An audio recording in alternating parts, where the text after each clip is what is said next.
1세기 헬라 문화권의 사람들이 가지고 있었던 가장 큰 관심은 영생이었습니다. 이 헬라 문화는 인간의 영혼을 푸시케라고 하는데, 헬라 문화는 기본적으로 어떤 생각을 가지고 있냐면은 이 영혼은 육체와 구별이 되고 그 다음에 불멸한다, 이런 생각을 아주 일찍부터 발전을 시켰어요. 헬라 문화권에서는. 피타고라스 학파는 이 영혼이 윤회를 통해서 정화가 된다고 봤습니다. 어쩌면 불교가 이 영향을 받았을지도 모르겠죠.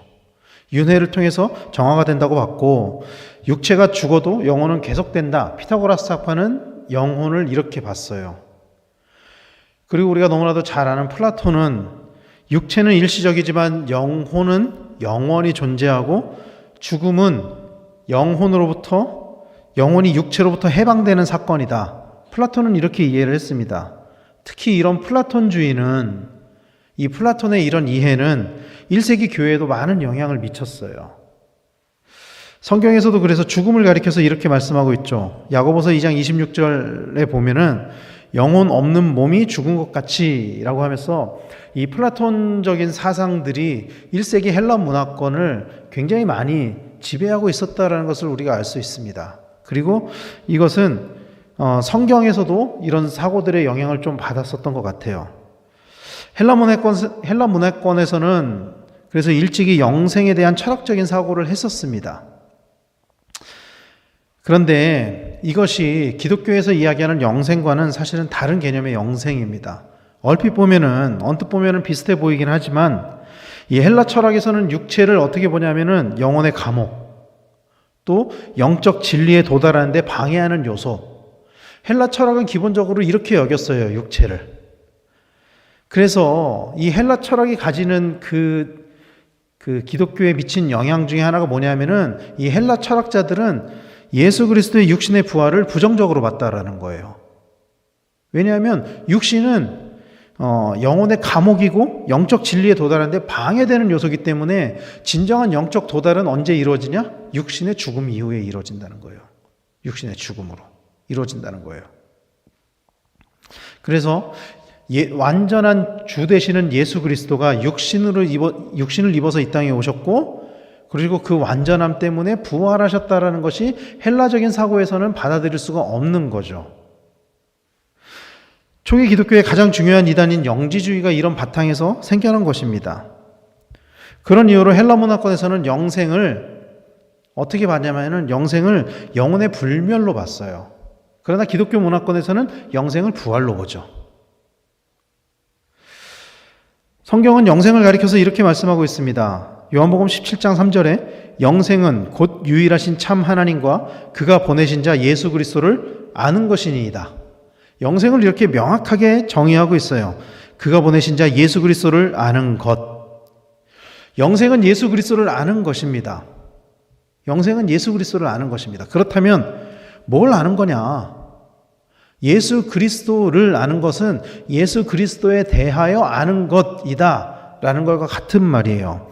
예수 그리스도의 동정녀 탄생, 예수 그리스도의 공생애, 예수 그리스도의 십자가와 부활, 예수 그리스도의 승천과 재림, 이런 것들을 다 아는 거예요. 다 믿는 거예요.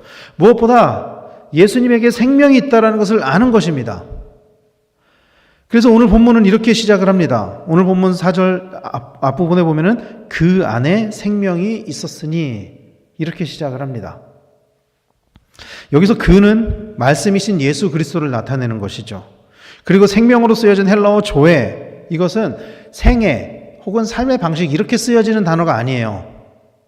생애는 삶의 방식을 의미하는 것이 아니라 여기서 쓰여진 헬라어 조에는 모든 것의 근본 원인이 되는 생명의 본질을 나타내는 단어입니다. 그 안에 생명이 있었으니의 이 생명은 단순한 한 사람의 인생을 나타내는 것이 아니라 모든 생명의 본질적인 생명을 나타내는 것이라는 거예요. 그러므로 생명을 얻기 위해서는 예수 그리스도를 얻어야 합니다. 믿으시길 바랍니다. 생명을 얻기 위해서는 예수 그리스도를 얻어야 해요. 왜냐하면 생명은 눈에 보이고 손에 잡히는 것이 아니기 때문이에요. 생명이 눈에 보이고 손에 잡히는 것이라면 그것을 잡으면 되죠, 내가. 그것을 얻으면 되죠. 그러나 생명은 눈에 보이는 것이 아닙니다. 그러나 그 생명이 예수 그리스도 안에 있다는 것을 믿는다면 결국엔 그 예수 그리스도를 내 안에 모시기만 하면 내 안에 생명이 들어오는 것이다 라는 논리가 성립이 되는 거죠. 그런 이유로 요한은 이렇게 선언했습니다. 요한복음 1장 12절 말씀에 영접하는 자 곧 그 이름을 믿는 자들에게는 하나님의 자녀가 되는 권세를 주셨으니 라고 말씀을 하고 있습니다. 영접하는 자, 영접하는 거예요. 예수 그리스도를 내 안에 영접하는 거예요. 그런 자들에게는 하나님의 자녀가 되는 권세를 주셨다. 이렇게 선언을 하고 있는 것입니다.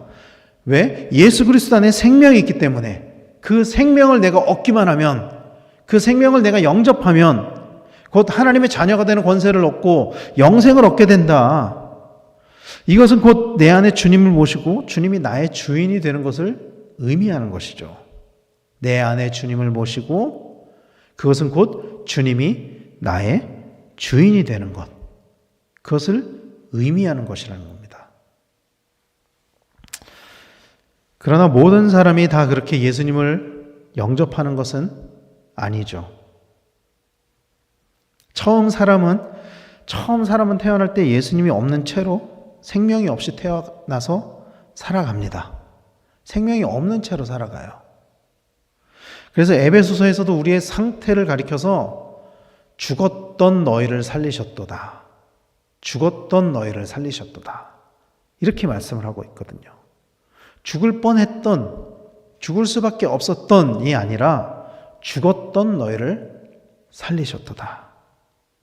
그리고 요한복음에서는 그 상태를 어둠, 이렇게 표현을 하는 거예요. 어둠으로.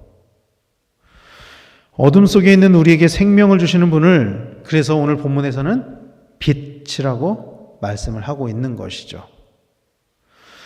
오늘 본 4절 말씀은 이렇게 말씀합니다. 그 안에 생명이 있었으니 이 생명은 사람들의 빛이라. 그리고 5절 말씀에서는 그 빛이 비출 때 어둠이 깨닫지 못한다. 이렇게 말씀을 하고 있어요. 어둠이 깨닫지 못한다. 이게 무슨 뜻일까요? 깨닫지 못한다. 공동번역에서는 이 말씀을 이렇게 번역을 해요. 5절 말씀을 그 빛이 어둠 속에서 비치고 있다. 그러나 어둠이 빛을 이겨본 적이 없다. 어둠이 빛을 이겨본 적이 없다. 어둠이 깨닫지 못한다라는 말씀을 공동번역에서는 어둠이 빛을 이겨본 적이 없다. 이렇게 번역을 해요. 어둠은 빛을 이길 수가 없습니다, 여러분. 이겨본 적도 없고 이길 수도 없습니다. 아무리 짙은 어둠이라도 아주 조그마한 빛으로도 그 어둠을 이길 수 있습니다. 그러므로 죽음은 생명을 이길 수 없습니다. 믿으시길 바랍니다. 죽음은 생명을 이길 수가 없어요. 이 생명은 어떤 생명이라고요? 조회, 근본적인 생명. 그 생명을 이길 수 없습니다. 어둠이 빛을 이길 수 없기 때문입니다. 그래서 육신으로 오신 예수님이 죽음을 이기고 부활하신 것입니다. 왜냐하면 그 안에 생명이 있었으니, 그 안에 생명이 있었기 때문에, 그리고 그 생명은 우리의 이 한 사람 한 사람의 인생을 나타내는 것이 아니라 한 사람 한 사람의 그 육신의 생명을 나타내는 것이 아니라 근본적인 생명을 나타내는 것이기 때문에. 1세기 헬라 문화권에서는 육신의 부활을 인정하지 않았습니다. 유대민족의 사두개인들 또한 육신의 부활을 인정하지 않았습니다. 영지주의자들 또한 영적인 삶을 강조했지 육신의 삶에는 무관심했습니다. 그런 이유로. 그래서 요한은 예수님이 육신을 입어 이 땅에 오신 것을 명확하게 선언했습니다. 예수님이 완전한 신이시지만 완전한 인간이시다. 육신으로 우리와 같은 육신을 입어서 이 땅에 오셨다는 것을 명확하게 선언했습니다. 오늘 보면 14절 말씀에 이렇게 선언하죠. 말씀이 육신이 되어 우리 가운데 거하심에 우리가 그의 영광을 보니 아버지의 독생자의 영광이요 은혜와 진리가 충만하더라.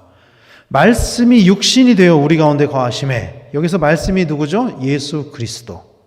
태초에 말씀이 계시니라의 그 말씀, 예수 그리스도를 가리키는 거죠. 성경은 하나님이신 예수님이 육신을 입어서 이 땅에 오셨다는 것을 여러 곳에서 증거하고 있습니다. 로마서 8장 3절 말씀에 율법이 육신으로 말미암아 연약하여 할 수 없는 그것을 하나님은 하시나니 곧 죄로 말미암아 자기 아들을 죄 있는 육신의 모양으로 보내어 육신의 죄를 정하사. 또 빌립보서 2장 8절에는 사람의 모양으로 나타나사 자기를 낮추시고 죽기까지 복종하셨으니 곧 십자가에 죽으심이라. 사랑하는 성도 여러분, 예수님은 신성의 속성과 인간의 속성을 모두 가지고 계신 분이십니다. 예수님은. 그러나 오늘 본문을 보면은 세상은 그런 예수님을 알지 못한다 이렇게 말씀을 하고 있습니다. 그렇기 때문에 잘못된 가르침으로 예수님을 오해하고 잘못된 길로 가는 사람들이 많았던 것이죠. 1세기 초대교회. 특히 예수 그리스도가 인간으로 오신 것처럼 보이지만 육체로 오시지 않고 예수님의 순환도 하나의 가상이다. 이렇게 주장하는 영지주의자들의 이른바 가현설은 오늘 본문에 의하면 완벽하게 진리에 수렴되지 못하죠. 완벽하게 진리가 아닌 거죠. 그런 이단들의 주장은. 요한을 이것을 분명히 함으로써 기독교의 기본 진리가 예수 그리스도이며 예수님이 어떤 분이신가 하는 것을 복음서를 통해서 증명을 하고 있는 것입니다. 그리고 복음서의 가장 앞자리에, 요한의 복음서 가장 앞자리에 이 말씀을 둠으로써 이것이 1세기에 얼마나 큰 문제였는지, 그리고 이것이 얼마나 중요한 명제였는지를 명확하게 드러내고 있다는 것입니다. 사랑하는 성도 여러분, 사람이 이 땅에 살아가다 보면 수많은 문제에 직면하게 됩니다. 그러나 그중 가장 큰 문제는 단연 죽음입니다. 단연 죽음입니다. 성경은 그 죽음의 문제를 극복할 수 있는 명확한 진리를 말씀해 주고 있습니다. 뭐죠? 빛 대신 주 예수 그리스도를 우리 안에 모시는 것입니다. 빛 대신 주 예수 그리스도, 생명을 가지고 계신 예수 그리스도를 우리 안에 영접하는 것입니다. 이것이 죽음을 극복하는 방법입니다. 근본적인 생명을 얻는 것, 이것이 죽음을 극복하는 거예요. 그러므로 이 땅의 모든 문제보다 앞서는 것은 우리가 오직 예수 그리스도에게 사로잡혀 있어야 한다는 것이라는 것을 믿으시길 바랍니다. 그럴 때 이 땅의 문제는 지엽적이고 소소한 문제가 될 수밖에 없어요. 왜냐하면 근본적인 문제를 우리가 해결하고 살아갈 수 있기 때문이에요. 죽음을 극복하는 근본적인 생명을 우리가 가진다면 죽음조차도 극복할 수 있는데 이 땅에서 일어나는 죽음보다 넘어서는 문제는 없잖아요. 그 모든 문제는 지엽적인 문제, 소소한 문제가 될 수밖에 없다는 것입니다. 이 땅의 문제로 힘들어하고 고통스러워하는 것이 아니라 그것을 이겨낼 수 있는 힘을 얻는 것이죠. 예수 그리스도를 얻는다는 것은. 그러므로 우리 삶의 주인의 자리를 오직 예수 그리스도에게 드리기를 바랍니다. 예수 그리스도를 영접함으로 우리 삶의 모든 근본적인 문제가 해결되고 모든 것을 승리하는 그런 성도님들이 되시기를 간절히 축원합니다. 예수님이 우리의 구세주임을 날마다 반복적으로 우리의 삶으로 고백하면서 그러므로 이 땅에서 있는 그 모든 문제들을 우리가 담대하게 싸워서 이길 수 있는 어떠한 상황 속에서도 넘어지지 않고 쓰러지지 않고 근본적인 생명을 가지고 날마다 승리하는 그런 우리 강백교회 성도님들 다 되시기를 예수님의 이름으로 간절히 축원합니다. 기도하겠습니다.